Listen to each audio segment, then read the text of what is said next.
ಯುಗಾದಿಯ ನಂತರ ಕಾಂಗ್ರೆಸ್ಗೆ ಬೇವು ಕೊಡ್ತಾರ ಬೆಲ್ಲ ಕೊಡ್ತಾರ ಅನ್ನೋದು ಅವರ ಕಾಂಗ್ರೆಸ್ ಪಕ್ಷ ಅವರ ಕುಟುಂಬಕ್ಕೆ ಎಲ್ಲವನ್ನೂ ಕೊಟ್ಟಿದೆ. ಆದ್ರೂ ಕೂಡ ಅವರ ಸಹೋದರ ಬಿಜೆಪಿ ಹೋಗಿದ್ದಾರೆ. ಈ ಯುಗಾದಿಯ ನಂತರ ವೀಣಾ ಅವರ ನಡೆ ಇದೆಯಲ್ಲ, ಆ ನಡೆ ಕಾಂಗ್ರೆಸ್ ಅದರಲ್ಲೂ ಈ ಕಾಂಗ್ರೆಸ್ ಪಾಲಿಗೆ ಒಂದ್ ರೀತಿಯ ಗೆಲುವಿನ ಅಥವಾ ಸೋಲಿನ ವಿಚಾರವನ್ನ ಸ್ಪಷ್ಟಪಡಿಸುತ್ತೆ. ವೀಣಾ ವಿಚಾರದಲ್ಲಿ ಕಾಂಗ್ರೆಸ್ನ ನಾಯಕರು ಎಡವಿದ್ರು ಅನ್ಸುತ್ತೆ. ರಾಜಕಾರಣದಲ್ಲಿ ಪ್ರಯೋಗ ಮಾಡಕ್ಕೆ ಹೊರಟಿದ್ದೀನಿ, ಅದು ಜಾತಿ ಲೆಕ್ಕಾಚಾರದಲ್ಲಿ ಪ್ರಯೋಗ ಮಾಡ್ತೀನಿ ಅಂತೇಳಿ ನೀವು ಹೊರಟ್ರೆ ಕೈ ಸುಟ್ಕೊಳ್ಳೋದಂತೂ ಗ್ಯಾರಂಟಿ.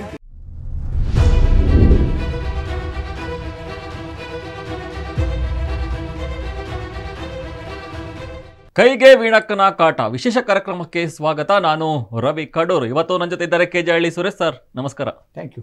ಈಗಾಗಲೇ ಬಾಗಲಕೋಟೆ ವಿಧಾನಸಭಾ ಕ್ಷೇತ್ರ ಸಾಕಷ್ಟು ಚರ್ಚೆಗೆ ಗ್ರಾಸವಾಗಿದೆ. ಯಾಕಂತ ಹೇಳಿದ್ರೆ ಇಲ್ಲಿ ಬಂಡಾಯ ಎದ್ದಿರುವಂತದ್ದು ಕಾಂಗ್ರೆಸ್ನ ನಾಯಕಿ.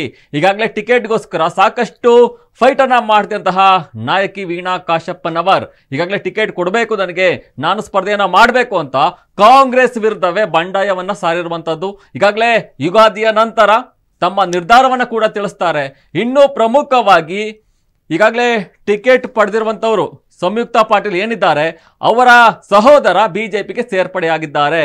ಇದ್ರ ಬಗ್ಗೆ ಸಾಕಷ್ಟು ಚರ್ಚೆಯನ್ನ ಮಾಡ್ತಾ ಹೋಗೋಣ ಸರ್. ಈಗಾಗಲೇ ನೋಡ್ತಾ ಇದ್ದೀವಿ, ಸಂಯುಕ್ತ ಪಾಟೀಲ್ ಸಹೋದರ ಈಗಾಗಲೇ ಬಿಜೆಪಿಗೆ ಸೇರ್ಪಡೆಯಾಗಿದ್ದಾರೆ ಒಂದು ಕಡೆ. ಆದ್ರೆ ಇಲ್ಲಿ ವೀಣಾ ಕಾಶಪ್ಪನವರ್ ದೊಡ್ಡ ಮಟ್ಟಕ್ಕೆ ಸದ್ದನ್ನ ಮಾಡ್ತಾ ಇದ್ದಾರೆ. ಮಂಡ್ಯ ಲೋಕಸಭಾ ಕ್ಷೇತ್ರದಲ್ಲಿ ಏನ್ ನಾವು ನೋಡಿದ್ವಿ, ಅದೇ ರೀತಿ ಅಲ್ಲೂ ಕೂಡ ಆಗಬಹುದಾ ಅಂತ. ಈಗ ಬಿಜೆಪಿ ಒಂದು ರೀತಿ ಮಾಸ್ಟರ್ ಸ್ಟ್ರೋಕ್ ಕೊಡೋ ಪ್ಲಾನ್ ಅನ್ನ ಮಾಡ್ತಾ ಇದೆ. ಈಗ ಯುಗಾದಿಯ ನಂತರ ಬಾಗಲಕೋಟೆ ಲೋಕಸಭಾ ಕ್ಷೇತ್ರದ ಏನು ಬಂಡಾಯದ ಬಾವುಟವನ್ನೇ ಆರಿಸಿರುವಂತಹ ಏನು ಟಿಕೆಟ್ ಆಕಾಂಕ್ಷಿಯಾಗಿರುವ ಪ್ರಬಲ ಟಿಕೆಟ್ ಆಕಾಂಕ್ಷಿಯಾಗಿರುವಂತಹ ವೀಣಾ ಕಾಶಪ್ಪನವರ್ ಯುಗಾದಿಯ ನಂತರ ಕಾಂಗ್ರೆಸ್ಗೆ ಬೇವು ಕೊಡ್ತಾರ ಬೆಲ್ಲ ಕೊಡ್ತಾರ ಅನ್ನೋದು ಕುತೂಹಲ ಮೂಡಿಸಿರು. ಅಂದ್ರೆ ಮಂಡ್ಯದಲ್ಲಿ ಸುಮಲತಾ ಸ್ವಾಭಿಮಾನದ ಬಾವುಟವನ್ನು ಆರಿಸಿದ್ರು, ಅದೇ ರೀತಿ ಸ್ವಾಭಿಮಾನದ ಹೆಸರಲ್ಲೇ ಈಗ ಕಣಕ್ಕಿಳಿತೇವೆ ಅಂತ ಹೇಳ್ತಾ ಇದ್ದಾರೆ. ಈಗ ನೋಡಿ, ಮಂಡ್ಯ ಕ್ಷೇತ್ರ ತೆಗೆದುಕೊಂಡ್ರೆ ಸುಮಲತಾ ಅವರ ನಡೆ ಕೂಡ ತುಂಬಾ ನಿಗೂಢವಾಗಿತ್ತು. ಅವ್ರೇನು ಸ್ಪರ್ಧೆ ಮಾಡ್ತಾರ, ತಟಸ್ಥರಾಗಿ ಉಳಿತಾರ, ಅಥವಾ ಏನು ಬೆಂಬಲಿಗರ ಸಭೆ ನಡೆಸಿ ಏನಾದರೂ ತಂತ್ರಗಾರಿಕೆ ಮಾಡ್ತಾರಂತ. ಈಗ ಅಂತಿಮವಾಗಿ ಬಿಜೆಪಿ ಅವರಿಗೆ ಸಂಪೂರ್ಣವಾದ ಬೆಂಬಲವನ್ನು ಕೊಟ್ಟಿದೆ, ಭರವಸೆಯನ್ನು ಕೊಟ್ಟಿದೆ. ಅವರು ಈಗ ಬಿಜೆಪಿಗೆ ಸೇರ್ಪಡೆಯಾಗಿ ಬೆಂಬಲ ಕೊಟ್ಟಿದ್ದಾರೆ. ಆದರೆ ವೀಣಾ ಕಾಶಪ್ಪನವರು ಈ ಬಾಗಲಕೋಟೆ ಲೋಕಸಭಾ ಕ್ಷೇತ್ರದ ಒಂದು ವಿಶೇಷತೆ ನೋಡಿದ್ರೆ, ಅಂದ್ರೆ ಕೊನೆಯವರೆಗೂ ತಮ್ಮ ಈ ಬಂಡಾಯದ ಮುನಿಸನ್ನ ಅಥವಾ ಬಂಡಾಯದ ತನವನ್ನ ಬಿಟ್ಕೊಟ್ಟಿಲ್ಲ. ಅಂದ್ರೆ ವೀಣಾ ಕಾಶಪ್ಪನವರಿಗೆ ಬಾಗಲಕೋಟೆ ಲೋಕಸಭಾ ಕ್ಷೇತ್ರದಲ್ಲಿ ಯಾವ ರೀತಿಯ ಹೋಲ್ಡಿಂಗ್ ಇದೆ, ಜೊತೆಗೆ ಅವರ ಬೆಂಬಲಿಗರ ಬೆಂಬಲ ಯಾವ ತರನಾಗಿದೆ, ಮತ್ತೆ ಅಭಿಮಾನಿಗಳ ಒತ್ತಾಯ ಯಾವ ರೀತಿಯಲ್ಲಿ ಇದೆ ಅಂತ ಇದರಿಂದ ನಮಗೆ ಅರ್ಥ ಆಗುವಂತದ್ದು. ಯಾಕೆಂದ್ರೆ ಬಂಡಾಯ ಶಮನ ಅನ್ನುವಂಥದ್ದು ಅದು ಸಹಜವೇ, ಶಮನಗೊಳಿಸೋದು ಕಾಂಗ್ರೆಸ್ ನಾಯಕರಿಗೆ ಇದ್ದದ್ದೇ. ಪ್ರಾರಂಭದಲ್ಲೂ ಕೂಡ DKC ಇರ್ಬೋದು, ಸಿದ್ದರಾಮಯ್ಯ ಅವರಿರ್ಬೋದು, ಕರೆಸ್ಕೊಂಡು ಬೆಂಗಳೂರಿಗೆ ಕರೆಸ್ಕೊಂಡು ಸುಮ್ನಿರಮ್ಮ, ನಿನಗೆ ಎಲ್ಲ ರೀತಿಯ ಸಹಕಾರ ಕೊಡ್ತೀವಿ, ನಿಮ್ಗೆ ಪಕ್ಷದಲ್ಲಿ ಒಳ್ಳೆ ಸ್ಥಾನಮಾನ ಕೊಡ್ತೀವಿ, ನೀನು ಸುಮ್ನಿರು ಅಂತೇಳಿ ಏನು ವೀಣಾ ಕಾಶಪ್ಪನವರ ಮುನಿಸನ್ನ ತಡಿಸುವ ಎಲ್ಲ ಪ್ರಯತ್ನಗಳು ಕೂಡ ಈಗ ವಿಫಲ ಆಗಿದೆ. ಈಗ ವೀಣಾ ಕಾಶಪ್ಪನವರ ಮುಂದಿನ ನಡೆ ಏನು ಅನ್ನೋದು ತುಂಬಾ ಕುತೂಹಲ ಮೂಡಿಸಿರುವಂಥದ್ದು. ಈಗ ಏನು ಸಂಯುಕ್ತ ಪಾಟೀಲ್ ಅವರ ತಂದೆ ಮತ್ತು ಒಂದಷ್ಟು ಕಾಂಗ್ರೆಸ್ನ ನಾಯಕರು ವೀಣಾ ಕಾಶಪ್ಪನವರ ಮನೆಗೆ ಭೇಟಿ ಕೊಟ್ಟು, ಅಂದ್ರೆ ಅವರ ಪತಿ ವಿಜಯಾನಂದ ಕಾಶಪ್ಪನವರನ್ನ ಭೇಟಿ ಮಾಡಿ ಏನು ಅವರನ್ನ ಮನವೊಲಿಸುವ ಮತ್ತೆ ವೀಣಾ ಅವ್ರನ್ನ ಏನು ತಟಸ್ಥರಾಗಿ ಉಳಿಯುವಂತೆ ಅಥವಾ ಏನು ಬೆಂಬಲ ಸೂಚಿಸುವಂತೆ ಎಲ್ಲ ಪ್ರಯತ್ನ ಮಾಡಿದ್ರು. ಆದ್ರೆ ವೀಣಾ ಅವರು ನೋಡಿ ಗಂಡನನ್ನು ಕೇರ್ ಮಾಡ್ತಾ ಇಲ್ಲ. ಆಮೇಲೆ ಈಗ ವೀಣಾ ಅವರ ಏನು ಸಹೋದರ ಏನು ಇದೇನು ಇವರು ಸಂಯುಕ್ತ ಪಾಟೀಲ್ ಸಹೋದರ, ಸಂಯುಕ್ತ ಪಾಟೀಲ್ ಸಹೋದರ. ಈಗ ವೀಣಾ ಅವರು ವೀಣಾ ಕಾಶಪ್ಪನ ಏನ್ ಹೇಳ್ತೀರಂದ್ರೆ, ಪಕ್ಷದಿಂದ ಪಕ್ಷಕ್ಕೆ ಯಾಕೆ ಹೋಗ್ಬೇಕು, ಅವರ ಕಾಂಗ್ರೆಸ್ ಪಕ್ಷ ಅವರ ಕುಟುಂಬಕ್ಕೆ ಎಲ್ಲವನ್ನೂ ಕೊಟ್ಟಿದೆ, ಆದ್ರೂ ಕೂಡ ಅವರ ಸಹೋದರ ಬಿಜೆಪಿಗೆ ಹೋಗಿದ್ದಾರೆ. ಒಂದು ಕಡೆ ಅಲ್ಲಿ ಕಾಂಗ್ರೆಸ್ ಪರ ಅಪ್ಪ ಮಗಳು ಪ್ರಚಾರ ಮಾಡಿದ್ರೆ ಬಿಜೆಪಿ ಪರ ಮಗ ಪ್ರಚಾರ ಮಾಡ್ತಾನೆ ಅನ್ನೋ ಒಂದು ಮಾತನ್ನ ಹೇಳ್ತಾ ಇದ್ದಾರೆ. ಇದು ಈ ಎಲ್ಲ ಘಟನೆಗಳಿದಾವಲ್ಲ, ಈ ಎಲ್ಲ ಘಟನೆಗಳು ವೀಣಾ ಅವರಲ್ಲಿ ಒಂದು ರೀತಿಯ ಕ್ರೋಧವನ್ನ, ರಾಜಕೀಯ ಕ್ರೋಧವನ್ನ ಉಂಟು ಮಾಡೋದಕ್ಕೆ ಕಾರಣ ಆಗಿದೆ ಅನ್ನುವಂಥದ್ದು.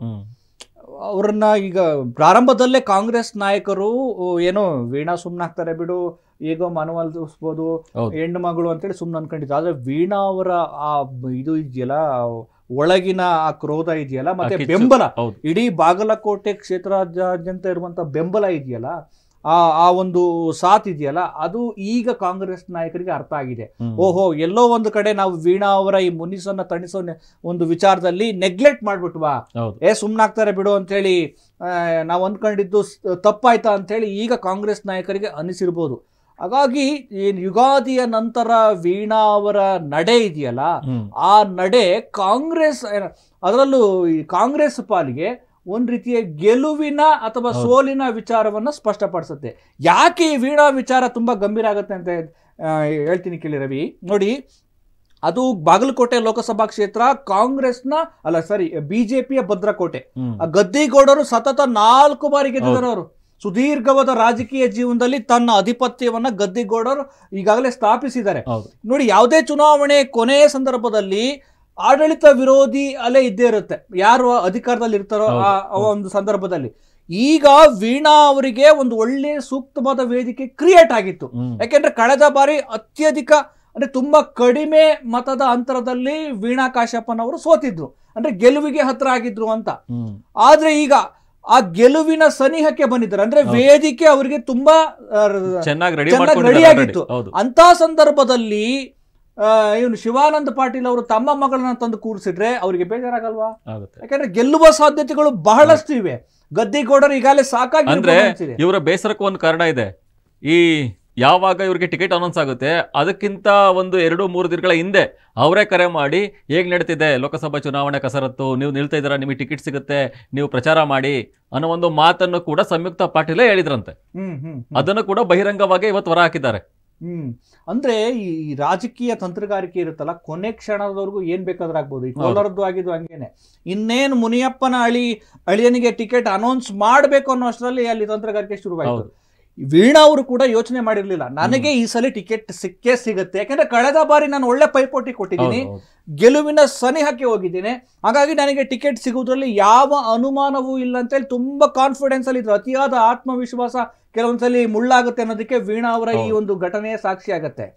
ಯಾವಾಗ ಈ ಟಿಕೆಟ್ ಸಿಗದೆ ಸಚಿವರ ಏನು ಶಿವಾನಂದ ಪಾಟೀಲ್ ಅವರ ಮಗಳು ಸಂಯುಕ್ತ ಪಾಟೀಲ್, ಅಂದ್ರೆ ಇದು ಹೆಂಗಾಗಿದೆ ಅಂದ್ರೆ ಎಲ್ಲಾ ಸಚಿವರ ಮಕ್ಕಳಿಗೂ ಟಿಕೆಟ್ ಕೊಟ್ಟಿದ್ದೇವೆ, ಇವರೊಬ್ಬರನ್ನ ಹಾಕ್ಬಿಡೋಣ, ಇವ್ರನ್ನು ಕೊಟ್ಬಿಡೋಣ ಅಂತ ಕೊಟ್ಟಿದ್ದಾರೆ. ಅಂದ್ರೆ ಈ ಸಲ ಕಾಂಗ್ರೆಸ್ ಒಂದು ಸ್ಟ್ರಾಟಜಿ ಮಾಡ್ಕೊಂಡಿದೆ. ಅಂದ್ರೆ ಏನ ಚುನಾವಣೆಗೂ ಮುಂಚಿತವಾಗಿ ಕಾಂಗ್ರೆಸ್ನ ನಾಯಕರು ಏನ್ ಅನ್ಕೊಂಡಿದ್ರು ಅಂದ್ರೆ, ಸಮರ್ಥ ಅಭ್ಯರ್ಥಿ ಸಿಗದೆ ಇದ್ರೆ ಸಚಿವರೇ ಅಖಾಡಕ್ಕೆ ಇಳಿಬೇಕು ಅನ್ನುವಂತ ಒಂದು ಸೂಚನೆಯನ್ನ ಕೊಟ್ಟಿದ್ರು, ನೀವು ಸಿದ್ಧರಾಗಿರಿ ಎಲ್ಲದಕ್ಕೂ ಅಂತ. ಆದ್ರೆ ಅವರು ಎಂತಾರಂದ್ರೆ ಒಂದೇ ಕಲ್ಲಿಗೆ 2 ಅಕ್ಕಿ ಹೊಡೆಯೋ ತರ, ನಾವು ನಿಲ್ಲೋದಿಲ್ಲ, ಯಾಕೆಂದ್ರೆ ನಮಗೆ ಬೇಡ, ನಮ್ಮ ಮಕ್ಕಳಿಗಾದ್ರೂ ಕೊಟ್ಬಿಡಿ ಅಂತ. ಅಂದ್ರೆ ನಾನೂ ಇರ್ಬೇಕು ಅಧಿಕಾರದಲ್ಲಿ, ನಮ್ಮ ಮಕ್ಕಳಿಗೂ ಅಧಿಕಾರ ಸಿಗಬೇಕು ಅನ್ನೋ ಉದ್ದೇಶಕ್ಕೋಸ್ಕರ. ಆಲ್ರೆಡಿ ಇವರು ಬಾಗಲಕೋಟೆಯಲ್ಲಿ ಕಾಂಗ್ರೆಸ್ನವರು ಹುಡುಕೋ ಅವಶ್ಯಕತೆ ಇರಲಿಲ್ಲ. ಆಲ್ರೆಡಿ ವೀಣಾ ಕಾಶ್ಯಪ್ಪನವರಿಗೆ ಕಳೆದ ಬಾರಿನೂ ಕೂಡ ಟಿಕೆಟ್ ಕೊಟ್ಟಿದ್ರು, ಕಡಿಮೆ ಅಂತರದಲ್ಲಿ ಸೋತಿದ್ರು. ಬಾಗಲಕೋಟೆ ಲೋಕಸಭಾ ಕ್ಷೇತ್ರದಲ್ಲಿ ಕಾಂಗ್ರೆಸ್ ಎಲ್ಲೋ ಒಂದು ಕಡೆ ಎಡವುತ್ತಾ ಅಂತ ಅಂದ್ರೆ ಅಭ್ಯರ್ಥಿನ ಆಯ್ಕೆ ಮಾಡೋ ವಿಚಾರದಲ್ಲಿ. ಯಾಕೆಂದ್ರೆ ವೀಣಾ ಅವರಿಗೆ ಎಲ್ಲಾ ತರದ ಕ್ವಾಲಿಟೀಸ್ ಇದಾವೆ. ಯಾಕೆಂದ್ರೆ ನಾವು ಏನು ಗೆಲುವಿನ ಸಾಧ್ಯತೆಗಳ ಬಗ್ಗೆ ಮಾತಾಡೋದಾದ್ರೆ, ವೀಣಾ ಅವರು ಪಂಚಮಸಾಲಿ ಸಮುದಾಯದ ಪ್ರಬಲ ನಾಯಕಿ, ಜೊತೆಗೆ ಅವರ ಪತಿ ಶಾಸಕರಾಗಿದ್ದಾರೆ. ಆಮೇಲೆ ಕಳೆದ ಲೋಕಸಭಾ ಚುನಾವಣೆಯಲ್ಲೂ ಕೂಡ ಸ್ಪರ್ಧೆ ಮಾಡಿ ಅವರು ಅತ್ಯಧಿಕವಾದ ಮತವನ್ನ ಪಡೆದುಕೊಂಡಿದ್ದಾರೆ, ಸರಿಯಾದ ಪೈಪೋಟಿಯನ್ನು ಕೊಟ್ಟಿದ್ದಾರೆ. ಅದು ಅಲ್ಲದೆ ಅವ್ರನ್ನ ಭಾವನಾತ್ಮಕವಾಗಿ ಒಂದ್ ರೀತಿ ಆರಾಧಿಸುವ, ಪ್ರೀತಿಸುವ ಅಭಿಮಾನಿಗಳ ಸಾಗರವೇ ಇದೆ. ಇಷ್ಟೆಲ್ಲದರ ನಡುವೆ ವೀಣಾ ಅವರು ಕಾಂಗ್ರೆಸ್ ಪಕ್ಷದಲ್ಲಿ ಉತ್ತಮವಾದಂತ ಒಂದು ಹುದ್ದೆಯನ್ನು ಅಲಂಕರಿಸಿ ಅವರು ನಿಭಾಯಿಸಿದ್ದಾರೆ. ಅಂದ್ರೆ ಕಾಂಗ್ರೆಸ್ಗೆ ವೀಣಾ ಅವರ ಶಕ್ತಿ ಸಾಮರ್ಥ್ಯದ ಬಗ್ಗೆ ಡೌಟ್ ಬಂತ, ಅಥವಾ ಅಲ್ಲಿ ಈ ರಾಜಕೀಯ ತಂತ್ರಗಾರಿಕೆ ನಡೀತಾ ಅನ್ನೋದು ಚರ್ಚೆ ಆಗ್ಬೇಕಾಗಿರೋದು. ನನಗನ್ಸುತ್ತೆ ವೀಣಾ ವಿಚಾರದಲ್ಲಿ ಕಾಂಗ್ರೆಸ್ನ ನಾಯಕರು ಎಡವಿದ್ರು ಅನ್ಸುತ್ತೆ. ಯಾಕಂದ್ರೆ ಗದ್ದಿಗೌಡರನ್ನ ಮೊದಲಿನ ಪೈಪೋಟಿಯಂತೆ ಎದುರಿಸೋದಕ್ಕೆ ಸಮರ್ಥ ಅಭ್ಯರ್ಥಿ ವೀಣಾ ಆಗಿದ್ರು. ಈಗ ನೋಡಿ, ಇವರು ಸಂಯುಕ್ತ ಪಾಟೀಲ್ ಒಂದು ಸ್ಟೇಟ್ಮೆಂಟ್ ಕೊಟ್ಟಿದ್ದಾರೆ, ನನಗೆ ಗಜಕೇಸರಿ ಯೋಗ ಇದೆ, ನಾನು ಪ್ರಧಾನಿ ಕೂಡ ಆಗಬಹುದು ಅಂತ. ಯಾರು ಪ್ರಧಾನಿ ಆಗ್ತಾರೆ, ಯಾರು ಸಂಸದರಾಗ್ತಾರೆ ಅನ್ನೋದು ಅದು ಕಾಲವೇ ನಿರ್ಧಾರ ಮಾಡಬೇಕು. ಇಲ್ಲಿ ವೀಣಾ ಕಾಶ್ಯಪ್ಪನವರು ಕೂಡ ಒಂದು ಮಾತನ್ನ ಹೇಳಿದ್ರು, ಏನಾದ್ರೂ ಸಂಯುಕ್ತ ಪಾಟೀಲ್ ಮತ್ತೆ ಅವರ ತಂದೆ ಏನಾದ್ರೂ ನಿಮ್ಮ ಮನೆಗೆ ಬಂದ್ರೆ ನೀವೇನು ಮಾಡ್ತೀರಾ ಅಂತ. ಅದಕ್ಕೆ ಅವರು ಹೇಳಿದ್ರು, ಬಂದರೆ ಕಾಫಿ ಟೀ ಕೊಟ್ಟು ಅತಿಥಿ ದೇವೋಭವ ಉಪಚರಿಸಿ ನಾನು ಕಳಿಸ್ತೀನಿ ಅಂತಲೇ ಹೇಳಿದ್ರು ಅವರು. ಈಗ ನೋಡಿ, ಈಗ ಬಿಜೆಪಿ ಕಾಂಗ್ರೆಸ್ನ ಎಲ್ಲಾ ನಾಯಕರು ಎಲ್ಲೆಲ್ಲಿ ಅಸಮಾಧಾನ ಭಿನ್ನಮತ ಇದೆ, ಯಾರ್ಯಾರು ಬಂಡಾಯದ ಬಾವುಟವನ್ನು ಆರಿಸಿದಾರೆ ಅವ್ರ ಮನೆಗೆ ಹೋಗಿದ್ದಾರೆ. ಅವ್ರ ಮನೆಗೆ ಹೋದಾಗ ಇವ್ರು ತುಂಬಾ ಅತ್ಯಂತ ಪ್ರೀತಿಯಿಂದ ಬರಮಾಡ್ಕೊಂಡಿದ್ದಾರೆ, ಕೂರಿಸ್ಕೊಂಡಿದ್ದಾರೆ, ಮಾತಾಡಿದ್ದಾರೆ. ಏನು ಉಭಯ ಕುಶಲೋಪಚಾರಿ ಎಲ್ಲವನ್ನು ಕೇಳಿದ್ದಾರೆ, ಲೋಕಾಭಿರಾಮ ಮಾತಾಡೋಣ ಎಲ್ಲ ಮಾತಾಡಿದ್ದಾರೆ. ಆದ್ರೆ ಒಳಗಿನ ಬೇಗುದಿ ಇರುತ್ತಲ್ಲ, ಅದು ಒಳಗಡೆ ಇರುತ್ತೆ ಹೊರತು ಮುಖದಲ್ಲಿ ಕಾಣೋದಿಲ್ಲ. ಅದಕ್ಕೆ ಹೇಳೋದು, ಮುಖ ನೋಡಿದ ತಕ್ಷಣ ಗೊತ್ತಾಗೋದಿಲ್ಲ, ಒಳಗಡೆ ಅಸಮಾಧಾನ ಇರುತ್ತೆ. ಮೇಲ್ಮುಖವಾಗಿ ಅವರು ಸ್ಮೈಲ್ ಮಾಡ್ತಾ ಇರ್ತಾರೆ. ಈಗ ಕಾಂಗ್ರೆಸ್ ಪಾಲಿಗೂ ಅದೇ ಆಗಿರೋದು. ಯಾಕೆಂದ್ರೆ ಆದ್ರೆ ವೀಣಾ ಅವರು ಎಲ್ಲಿಯೂ ಕೂಡ ಏನು ತನ್ನೊಳಗಿನ ನೋವನ್ನ ಮುಚ್ಕೊಂಡಿಲ್ಲ. ಅಂದ್ರೆ ಒಳಗಡೆ ಅಷ್ಟು ಕಿಚ್ಚಿದ್ರು ಕೂಡ ಹೊರಗಡೆ ನಗ್ತಾನೆ ತೋರ್ಸ್ಕೊಂತಿದ್ದಾರೆ, ಓಡಾಡ್ತಾ ಇದ್ದಾರೆ. ಅಂದ್ರೆ ನಗ್ತಾ ಇರೋದೇನು ಅಂದ್ರೆ, ನನಗೆ ಪಕ್ಷ ಟಿಕೆಟ್ ಕೊಡದಿದ್ದಾರೇನಂತೆ, ನನ್ನ ಹಿಂದೆ ಜನರಿದ್ದಾರೆ ಅನ್ನೋ ತರದ ಸಂದೇಶವನ್ನು ಕೊಟ್ಟಿರುವಂತದ್ದು. ಇನ್ನೊಂದು, ಅವರು ಕಣ್ಣೀರ್ ಹಾಕಿದ್ದು ಕೆಲವೊಂದ್ಸಲಿ ನೋಡ್ರಿ, ಕೆಲವು ಏನು ಜನ ಅಂದ್ರೆ ಕಾಂಗ್ರೆಸ್ ಹೈಕಮಾಂಡ್ ಆಗಿರ್ಬೋದು ಅಥವಾ ಇಲ್ಲಿನ ಸಿಎಂ ಆಗಿರ್ಬೋದು, DCM ಆಗಿರ್ಬೋದು, ಒಂದು ಸಂದೇಶವನ್ನ ರವಾನೆ ಮಾಡ್ತಾ ಇದ್ದಾರೆ. ನನಗೂ ಕೂಡ ಕಾರ್ಯಕರ್ತರಿದ್ದಾರೆ, ದೊಡ್ಡ ಅಭಿಮಾನಿ ಬಳಗ ಇದೆ, ನಾನು ಕೂಡ ಒಬ್ಬಂಟಿಯಾಗಿ ಸ್ಪರ್ಧೆ ಮಾಡಿ ಗೆಲ್ಲುವ ತಾಕತ್ ಕೂಡ ಇದೆ ಅಂತ. ಅಂದ್ರೆ ರಾಜಕೀಯ ಪಕ್ಷಗಳು ಕೆಲವೊಂದ್ಸಲಿ ಏನ್ ಮಾಡ್ತವೆ, ಒಂದು ಪ್ರಯೋಗವನ್ನು ಮಾಡೋದಕ್ಕೆ ಪ್ರಯತ್ನ ಪಡ್ತವೆ.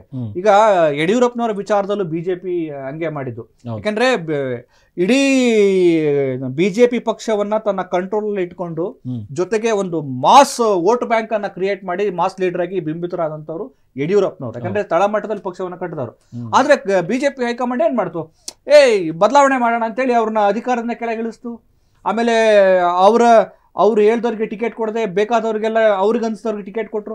ಕೊನೆಗೆ ರಿಸಲ್ಟ್ ಏನಾಯ್ತು ಅಂದ್ರೆ ವಿಧಾನಸಭಾ ಚುನಾವಣೆ. ಹಂಗೆ ಪ್ರಾಕ್ಟಿಕಲ್ ರಾಜಕಾರಣವನ್ನ ಹೊರತುಪಡಿಸಿ ನೀವೇನೋ ಪ್ರಯೋಗವನ್ನ ಮಾಡ್ತೇನೆ, ನಾನು ರಾಜಕಾರಣದ ತಂತ್ರಗಾರಿಕೆ, ನಾನು ಯಾವುದೋ ಒಂದು ರಾಜಕಾರಣದಲ್ಲಿ ಪ್ರಯೋಗ ಮಾಡಕ್ಕೆ ಹೊರಟಿದ್ದೀನಿ, ಅದು ಜಾತಿ ಲೆಕ್ಕಾಚಾರದಲ್ಲಿ ಪ್ರಯೋಗ ಮಾಡ್ತೀನಿ ಅಂತೇಳಿ ನೀವು ಹೊರಟ್ರೆ ಕೈ ಸುಟ್ಕೊಳ್ಳೋದಂತೂ ಗ್ಯಾರಂಟಿ. ಹೀಗಾಗಿ ಬಾಗಲಕೋಟೆಯಲ್ಲಿ ಕೈ ಸುಟ್ಟುಕೊಳ್ಳುವ ಸಾಧ್ಯತೆಗಳು ಹೆಚ್ಚಿವೆ. ಏನಾದ್ರು ಸ್ಪರ್ಧೆ ಮಾಡಿದ್ರೆ ಗೊತ್ತಿಲ್ಲ, ಗೆದ್ರು ಗೆಲ್ಲಬಹುದು. ಅಂದ್ರೆ ಇಲ್ಲಿ ವೋಟ್ ಡಿವೈಡಿಂಗ್ ಬಹಳ ಮುಖ್ಯ ಆಗುತ್ತೆ. ಕೆಲವೊಂದು ಕ್ಷೇತ್ರದಲ್ಲಿ ನಿರ್ಣಾಯಕ ಮತಗಳು ಬಹಳ ಮುಖ್ಯ ಆಗುತ್ತೆ. ಅಂದ್ರೆ ಅಲ್ಲಿ ಪಂಚಮಸಾಲಿ ಸಮುದಾಯದ ಮತಗಳು ಹೆಚ್ಚಿವೆ, ಮತ್ತೆ ಹಿಂದುಳಿದ ಸಮುದಾಯದ ವೋಟರ್ಸ್ ಯಾರಿಗೆ ಸಪೋರ್ಟ್ ಮಾಡ್ತಾರೆ ಅನ್ನೋದು ಮುಖ್ಯ ಆಗುತ್ತೆ. ಆಮೇಲೆ ಜನ ನೋಡ್ರಿ, ಇಷ್ಟಪಟ್ರೆ ನೀವು ಚಿಹ್ನೆ ನೋಡಲ್ಲ, ಜಾತಿ ನೋಡಲ್ಲ. ಅವರು ಇಷ್ಟಪಟ್ರೆ ನೀವು ಸುಲಭವಾಗಿ ನೀವು ದುಡ್ಡು ಹಂಚಿ ಬಿಡಿ ಏನೇ ಮಾಡಿ ಪ್ರಚಾರಕ್ಕೆ ಬರಬೇಡಿ, ಓಟ್ ಹಾಕ್ತಾರೆ.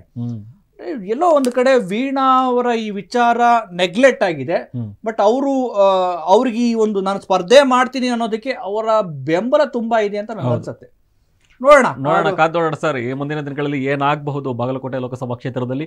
ದೊಡ್ಡ ಮಟ್ಟಕ್ಕೆ ಏನಾದ್ರು ಯುಗಾದಿ ನಂತರ ಅವರ ತೀರ್ಮಾನ ಏನಾಗಿರುತ್ತೆ, ಯಾರಿಗೆ ಬೇವು ಯಾರಿಗೆ ಬೆಲ್ಲ, ವೀಣಾ ಅವರ ಸ್ಪರ್ಧೆಯಿಂದ ಏನಾದ್ರೂ ಏನು ಕಾಂಗ್ರೆಸ್ಗೆ ಲಾಭ ಆಗತ್ತಾ, ಇಲ್ಲ ಬಿಜೆಪಿಗೆ ಲಾಭ ಆಗತ್ತಾ, ಅಥವಾ ಅವ್ರನ್ನ ಮನವೊಲಿಸೋದಕ್ಕೆ ಕಾಂಗ್ರೆಸ್ ಸಫಲ ಆಗತ್ತಾ, ನೋಡೋಣ.